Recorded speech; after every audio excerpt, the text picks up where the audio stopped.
Nabi kata dekat-dekat dengan kedatangan Dajjal, kalian akan melihat dalam kehidupan masyarakat penipuan yang begitu banyak. Tuan-tuan tengok masyarakat hari ini banyak berbohong tak?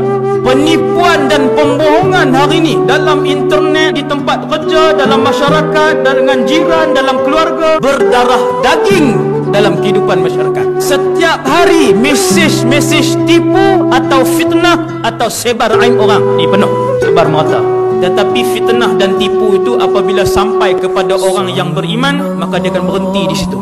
Dia punya penyebaran dia laju, tetapi apabila dia sampai di tangan orang beriman, fitnah dan penipuan itu akan berhenti di situ. Hanya orang beriman saja yang tidak menyebarkan berita palsu, aib orang, penipuan dan sebagainya. Datanglah banyak mana pun berita, tidak satu pun yang pernah di-share dan disebarkan oleh orang beriman. Fitnah itu akan berhenti di tangan orang beriman. Jaga-jaga tuan-tuan. Hasbunallah wa ni'mal wakil.